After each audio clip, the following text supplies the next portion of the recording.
I overheard my pregnant wife call me a paycheck with hands, so I exposed her affair, proved my son was mine, took custody, and walked away forever. I still remember the sound of the power drill whirring in my hand on that Saturday afternoon, the day everything cracked open and exposed all the rot underneath. Up until that moment, if you had asked me how my life was going, I might have shrugged and said, "Not bad." Sure, Megan and I had our fair share of arguments in our 10-year marriage, but I never suspected anything this extreme. In my head, she was simply my wife, pregnant with our son, and we were preparing for his arrival. I was 38, she was 36. She had a teenage daughter, Skylar, whom I had been raising since she was 5. I convinced myself we were one big, semi-functional family. That afternoon, I was in the garage, knees on the hard concrete, half buried in planks and nails from the box containing Liam's crib. We had purchased one of those build-it-yourself sets. Well, I had purchased it, like I purchased most things in our life, and it had come with at least 500 little parts and instructions that might as well have been hieroglyphics. Because it was hot in there, I had the garage door cracked open about a foot, just enough to keep air flowing. Above me was the kitchen window, partially open to let the breeze in. I remember the smell of newly cut grass blowing in from somewhere down the street. Then, through the background noise of my own hammering and drilling, I heard Megan say my name from the kitchen. That alone wouldn't normally register as suspicious. We'd been married long enough that ordinary talk about me, complaints, jokes, was hardly cause for alarm. But there was an odd tone in her voice, and I found myself pausing the drill to hear more clearly. "I just don't love him," Megan announced. Her voice was shaky, but I could tell it wasn't with tears. It was some other emotion. "I never did. He's a paycheck with hands."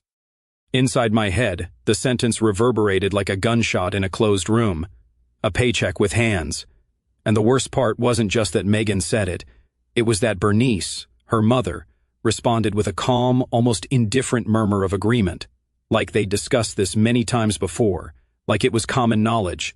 The cosmic punchline of the conversation was my stepdaughter Skylar jumping in to ask if she could spit in my food. I froze. The weight of the power drill nearly slipped from my sweaty palm. They wanted me to remain the clueless ATM, satisfied to pay for everything and let them do what they wanted.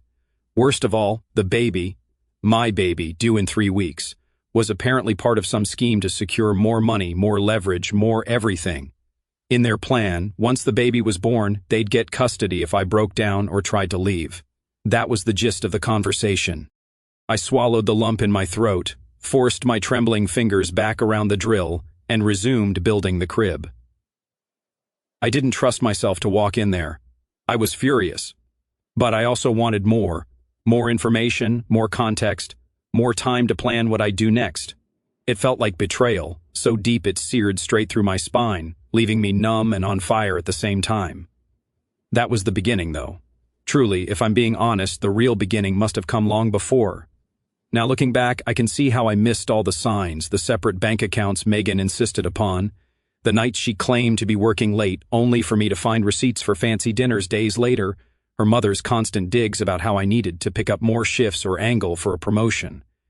And Skylar, this kid I had once cradled in my arms when she was sick, had started giving me endless side-eye and disrespect, but I always made excuses. She was a teen.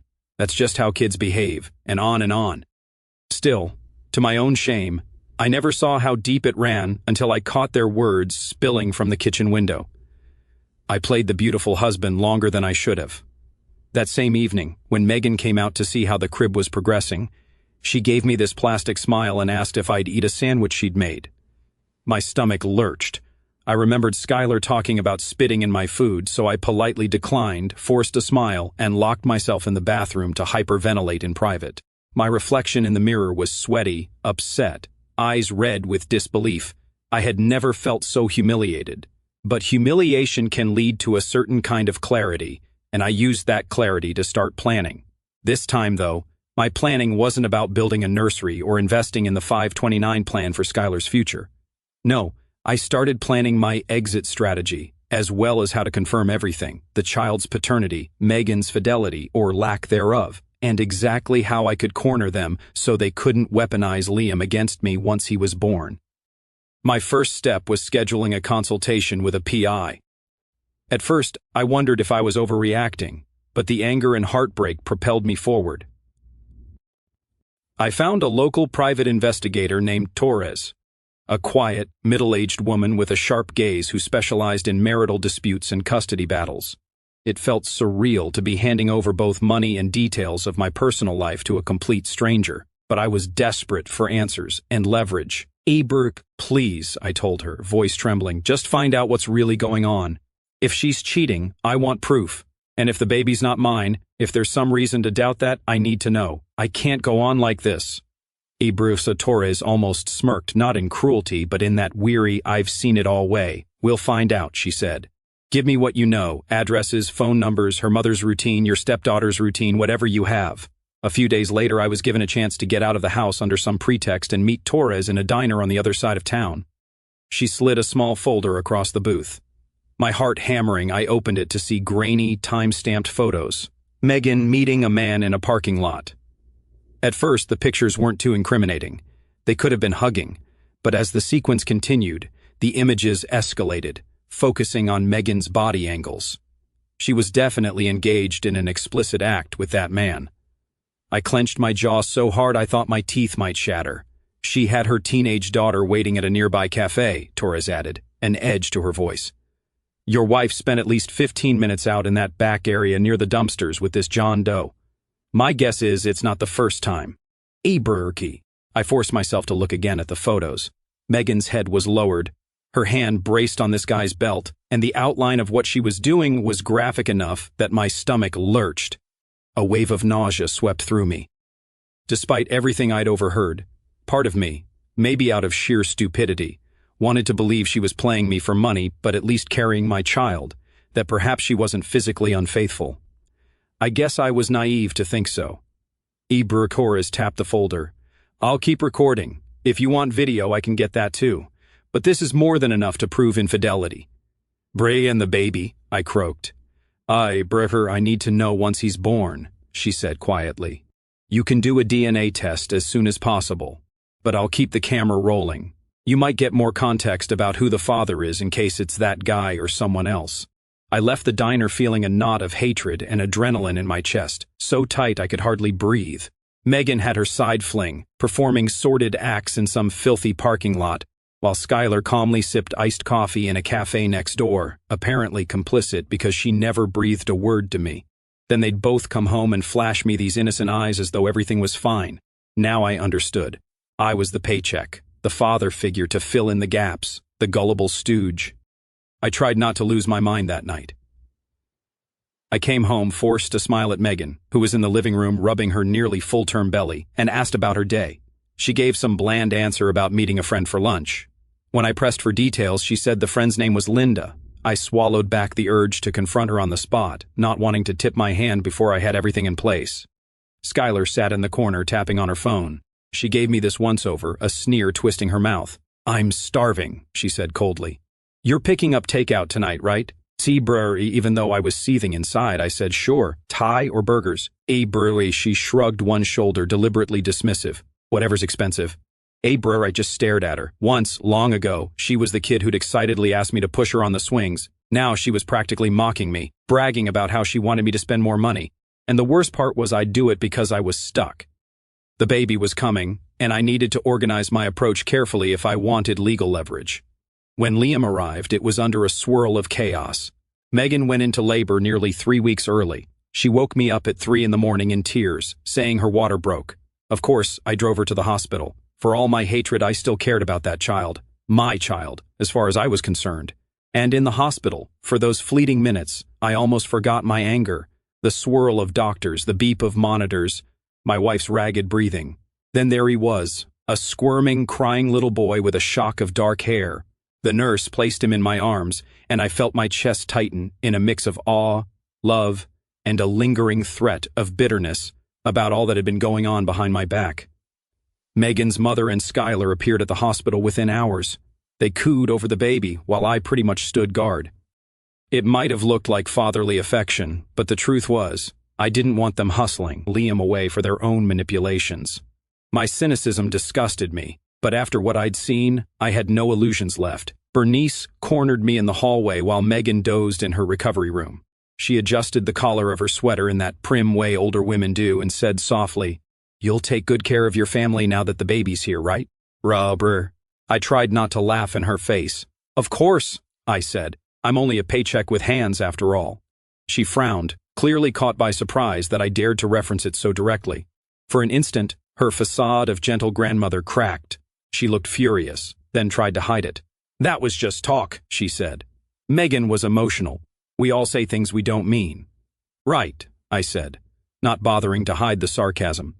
Then I brushed past her to check on my newborn son. 2 weeks later, in the hush of a morning that found me exhausted from night feedings, I placed a phone call to a lab that handles discrete DNA testing.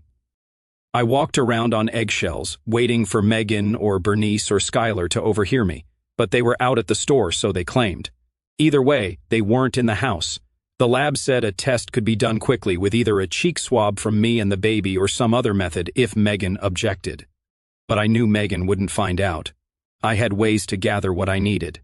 Sure enough, that afternoon, I took a quick sample from Liam in his sleep, sealed it in the kit, and sent it off by courier.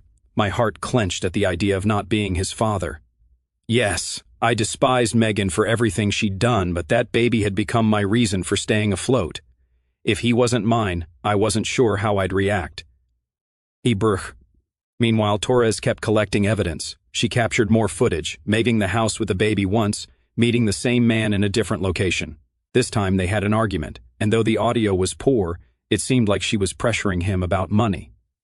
He kept gesturing to his own phone as if telling her to back off. Then, in a shocking twist, one of Torres's videos also showed Megan's conversation with Skylar, in which they openly mocked me. Skylar, unbelievably, hammered home how I was basically an ATM for her college tuition, saying, "He's going to pay for everything, so who cares? He's such a loser." When they got home after that meeting, I pretended to be napping on the couch. They strolled past me with shopping bags, mother and daughter smirking about something. Probably me. A month crawled by the stress wore me down physically. My appetite disappeared, and my nerves were frayed. One night the baby was screaming, and Megan barked at me to deal with him. As I lifted Liam from his crib, my phone buzzed with an email from the DNA lab. My stomach flipped. Holding my son gently in one arm, I tapped open the email with the other. The results showed a 99.99% probability that I was Liam's biological father. That meant something in my chest loosened. I might have been furious at Megan. I might have felt used and betrayed, but at least Liam was mine. No matter what happened next, I had a permanent bond with this little boy. I would do anything to protect him. In the swirl of my exhaustion and frustration, I found ways to become almost sadistically calm. If Megan wanted to treat me like an enemy, then so be it. I decided to become the villain she needed me to be, because at least then I could direct the outcome. I'd let her see just enough of my anger to keep her on edge, but not enough for her to realize how much evidence I'd collected. I'd withhold that explosive confrontation for the perfect moment. Increasingly, though, I noticed Megan's shifts in mood. After the baby was born, she'd swing from weepy apologies to unleashing a swirl of criticism. I didn't hold the baby correctly. I was too slow to warm his bottle. I was too controlling. Meanwhile, Bernice was stepping in constantly, trying to rearrange my finances, pressuring me to put more money into a joint savings that apparently only she and Megan could access. Skylar, for her part, just kept up the vile commentary whenever she thought I wasn't listening. But I was.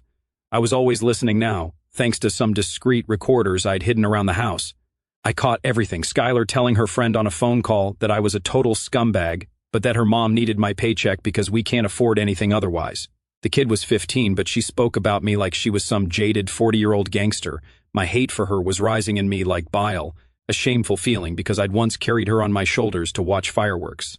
Finally, about 8 weeks after Liam's birth, I decided to hire a second PI just to confirm every morsel of Megan's affair. Torres was good, but I wanted to double down. I also wanted more than still photos. My plan was to have a video, or at least audio, that left no doubt. And sure enough, about a week after I authorized additional surveillance, I got a text from the second investigator. She's meeting him again. Parking lot near the old hardware store. She has the baby with her in the car. My blood turned to ice. I hopped in my vehicle and headed that way, but the PI had told me to stay out of sight so they could record everything. I parked a couple of blocks down, white-knuckling the steering wheel. A swirl of contradictory emotions battered me: rage, betrayal, heartbreak. Part of me was thinking, I'm such a fool. And another part already rehearsed the confrontation I planned to have with Megan. By the time I got the all-clear from the PI, Megan and her lover were gone. The investigator had captured a short video of them, my wife, disheveled, having closeness with the man in the front seat of his truck, while the baby dozed in his car seat. The daughter, Skylar, apparently wasn't there this time, though she'd been present during previous encounters. It was all so disgusting and cold. Aubrey, I didn't even want to watch the clip, but I forced myself. She was glancing around the parking lot as she leaned over the console. The baby's distant cries could be heard, and the man kept pushing her away like he was irritated by Liam's noise. Megan persisted anyway, like she was chasing his approval. Watching it, I felt a wave of sickness that almost turned me inside out. Things escalated quickly after that. I'd stockpiled enough proof to settle any custody dispute. I had photographic evidence, audio recordings, text logs, even video of Megan explicitly cheating, and I had the DNA results that said Liam was mine. If Megan thought she could waltz out of here with my son to leech me dry forever, she was wrong. But I wanted a confrontation that would make them all realize exactly how thoroughly they had lost. One day, after the new investigator's final delivery of evidence, Megan and Bernice came to me with faux concern in their voices. Megan's eyes were red as if she'd been crying. "We need to talk about money," she said. "The bills are piling up, and you're not stepping up the way you used to." Bernice folded her arms. "If you love Megan and you love Skylar and love your new baby, you need to stop being so selfish. We're a family. That means you provide, and we make sure the household is balanced." I gave them a pointed smile, playing the part of the villain, that cold residue of anger fueling my voice. "You're right," I said. "I do love my son. That's why I'm paying for everything for now." Skylar stood in the hallway, peering from behind the doorframe. I caught her roll her eyes. "He's such an ATM," she muttered under her breath. Then she smirked. "But you're good for my college fund, right?" I turned on her. "Oh, definitely," I said. "I can't wait to foot that bill." She couldn't detect my sarcasm. She just scowled like I existed solely to open my wallet. Bernice's face softened in that manipulative way she had. "We're all tired," she said. "Why don't we talk about this properly tomorrow, dear?" "That's an excellent idea," I said. "Tomorrow works for me." What I didn't share was that I already had the date set with a lawyer and that I planned to be out of the house within 2 days. I'd found a small, cheap apartment where I'd start my new life with Liam. In my quiet moments, I hated myself for not caring about what happened to Skylar, but she'd made her stance clear. The final blow came on a cloudy afternoon. Megan must have sensed something was up because she tried to be unusually pleasant, cooking dinner, though I suspected Skylar might spit in my plate if I turned my back. That evening, I received an urgent text from the lawyer's office. The custody papers were finalized, and I just needed to come sign. Perfect timing. I pretended to head to the hardware store, telling Megan I had to buy a few more things for the nursery. She gave a half-hearted wave. While out, I met with the lawyer in his quiet office. He showed me the final draft that demanded immediate paternity acknowledgement, spelled out my custody claims, and included all the evidence I'd gathered. Megan would be forced to face the fact that I wasn't going to be her doormat. Later that same night, I called the PI to tie up any loose ends. Torres said, "You've got what you need, good luck." I nodded to myself and whispered, "Thank you." It was time to set off the grenade. The next morning, I left the house as Megan, her mother, and Skylar were preparing for a family outing. They wanted me to stay and watch Liam, so I couldn't vanish with him while they were out. I said I had some errands to run, but that I'd be right back. In reality, I took Liam with me, claiming I needed to visit the pediatrician. In the trunk of the car, I'd already stashed the first wave of diaper bags and baby supplies. If they realized I was leaving, they didn't show it. Bernice's only remark, "Don't be long," in a snappish tone. I drove downtown, had a final meeting with my lawyer, and left with the glorious stack of documents that proved everything. Then I headed to the new apartment.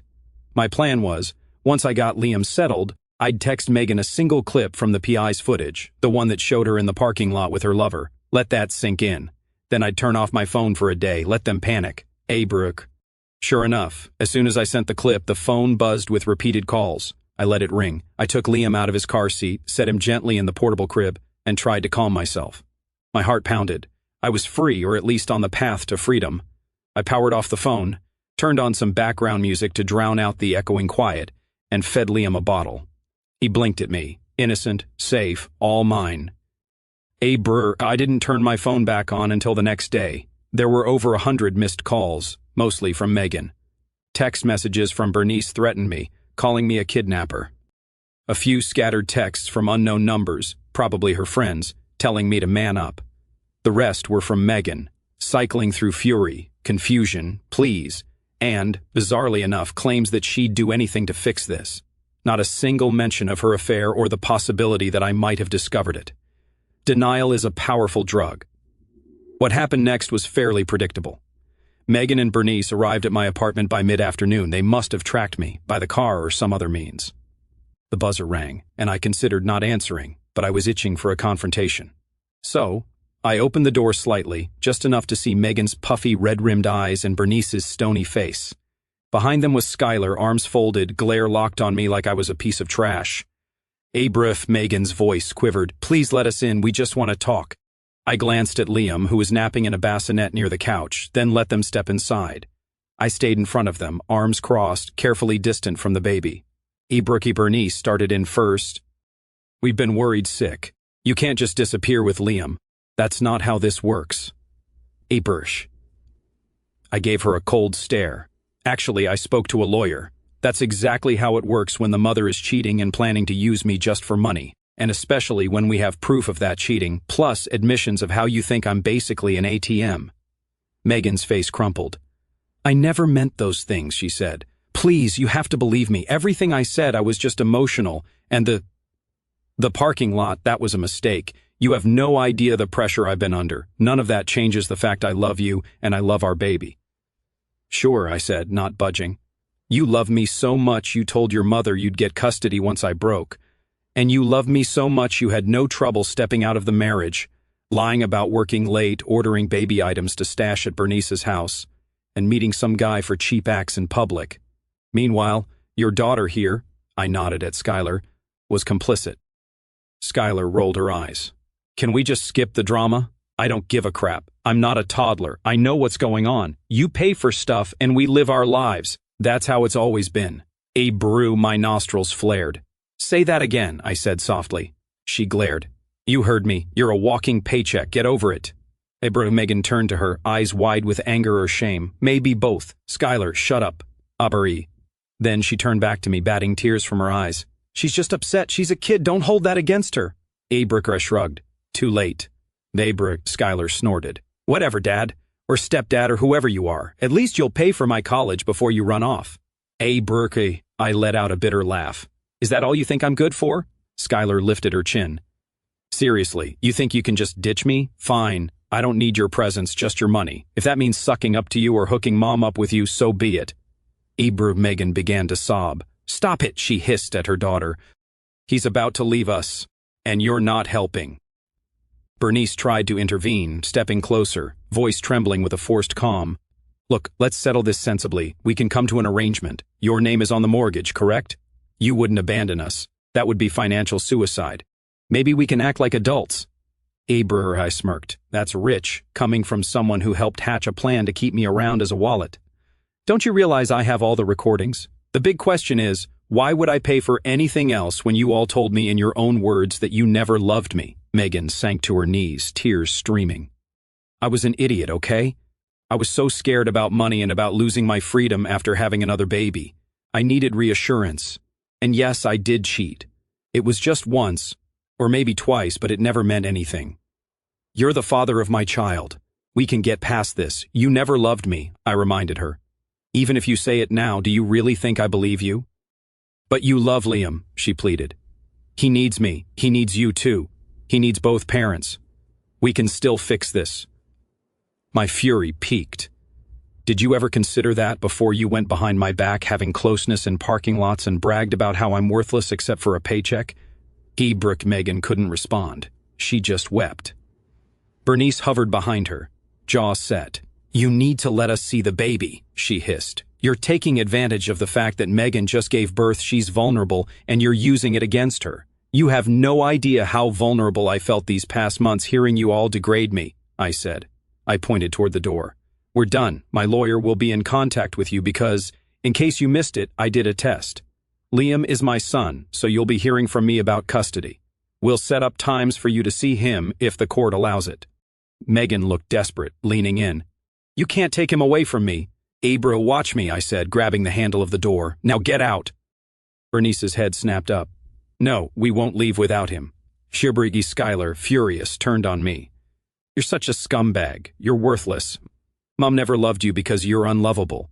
You're just— Abra, shut your mouth, I roared, the villain creeping into my voice. You think you can talk to me like that and still expect me to pay for college?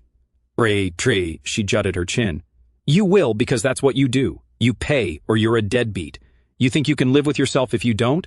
I'll tell the whole world you abandoned me. Ibri, I laughed darkly. Do what you want. I'm finished letting any of you string me along. Ibr. And with that, I ushered them all out into the hallway. The baby was safe in my arms, oblivious. Megan tried to cling to the door frame, but I pushed the door shut, flipping the deadbolt. Then I heard the muffled cries of anger from the other side. I locked it all out. My heart pounded so hard it felt like it might burst. That's when something banged on the door. Open up, Megan screamed. Skylar's voice was shriller. I hate you! Eberker, I didn't respond. Exhaustion crushed me. Scenes flashed through my head. Megan hooking up with her lover, Bernice sneering, Skylar spitting in my food or calling me vile names. Then I heard footsteps stomp away. For a brief second, I let myself hope they were done. Ebri. Suddenly a sharp crash came from outside. I rushed to the window to see Skylar in a frenzy. She'd picked up a heavy rock from the landscaping and was smashing it against a parked car's windshield. My car! She shrieked like a banshee, cursing me at the top of her lungs. Glass shattered. Bernice tried to pull her away, but Skylar was in a meltdown, screaming expletives. Abra, finally, Megan managed to yank her arm. Skylar, enough! Stop! I heard Megan's voice ring out, high and hysterical, but the damage was done. The windshield had a gaping spiderweb of cracks. Ibra Skylar hurled the rock aside, then sprinted away down the street. Megan and Bernice ran after her, tears streaming, voices echoing in the late afternoon air. Ibrook. I stared down at my baby boy. He didn't cry, didn't fuss, just squirmed against me, eyes wide. It's okay, I whispered, though my heart hammered in my chest. We're okay now. That's how it ended that day, my final brutal confrontation. Police were called by a neighbor who heard the commotion. By the time they arrived, Megan, Bernice, and Skylar were gone. A couple of nosy onlookers came out, wanting to know what had happened. I gave them minimal details, not wanting to broadcast my personal life to the entire complex. In the days that followed, Megan tried calling, texting, emailing. Bernice sent me lengthy messages, sometimes raging, sometimes begging. Skylar never contacted me directly. Maybe she was too proud or too ashamed. All I knew was that they had retreated to Bernice's place for the moment. My lawyer filed the official documents for divorce and custody. Megan's lawyer tried to throw mud my way, claiming I was emotionally abusive and had kidnapped Liam. But the evidence was on my side, and the court swiftly recognized that I was the rightful father, that I had reasons to fear for my safety and for the baby's well-being. A few months afterward, a paternity test, court requested this time, once again confirmed I was Liam's biological father. That hammered the final nail into Megan's manipulative designs. Without me funding her home, she couldn't keep up with mortgage payments. She had to concede a great deal in the custody arrangement. Overall, the settlement gave me primary custody, with Megan receiving only supervised visitation at first, courtesy of the video evidence that she was engaging in extremely neglectful behavior, especially that time she'd taken Liam with her to that parking lot. Skylar started texting me, bizarrely enough, about her college prospects, demanding I step up. I ignored her. Admittedly, it stung. This was a kid I had once loved and treated as my own. But her entitlement and cruelty were too blatant. The vow I made to myself was that I would protect Liam, not bankroll the lifestyle of people who had no respect for me. Not long after, I heard a rumor from a distant relative of Megan's that Skylar had run away for a couple of days. She cooled her heels in some friend's basement, apparently in protest of how unfair life was. Meanwhile, Bernice tried to orchestrate a family therapy session to repair the bonds. I nearly laughed at the suggestion. I told them all to stay out of my life, unless it strictly involves scheduling a visitation for Liam. I guess, in a way, I became their demon, the villain they always claimed I was. But it's not like I set out to be cruel. I just refused to play the role of the clueless, bottomless wallet any longer. If they saw that as villainy, so be it. Maybe part of me even enjoyed the feeling of shutting them out after all the humiliation they doled out to me. Now, months after the meltdown, I'm adjusting to life as a single father. Liam is blissfully unaware of the drama that preceded his arrival in this world. He's babbling now, big eyes darting around my tiny apartment with curiosity.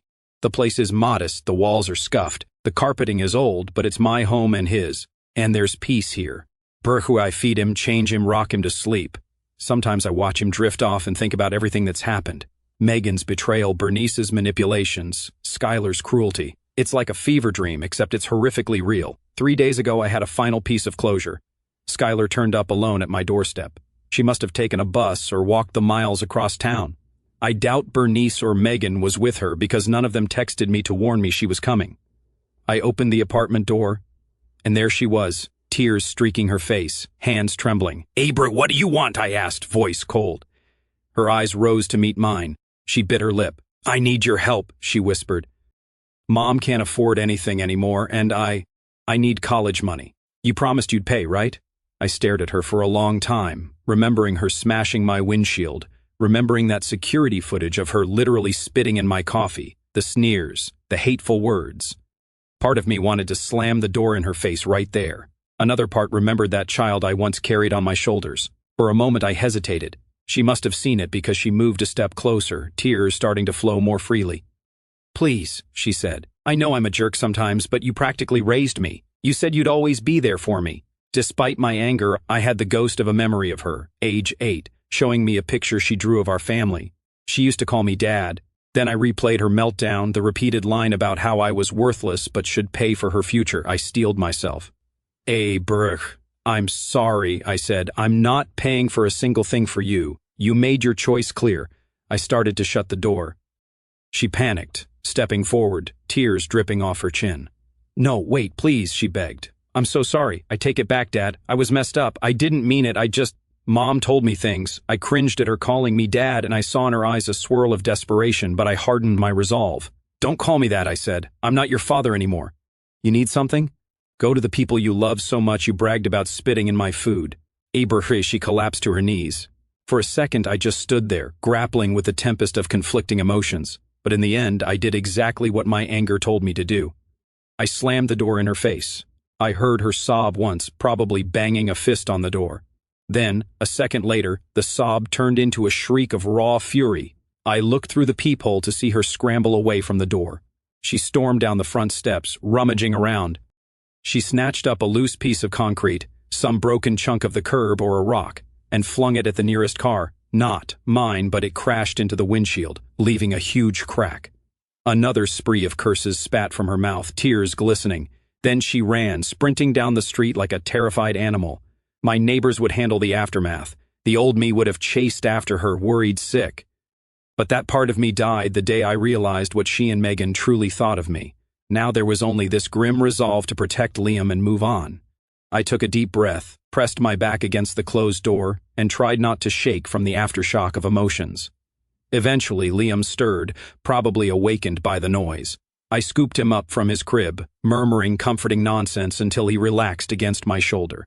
I kissed his soft hair. He smelled faintly of baby shampoo and innocence, and I felt tears burning my eyes. This, I thought, is my second chance. He's my reason to keep going.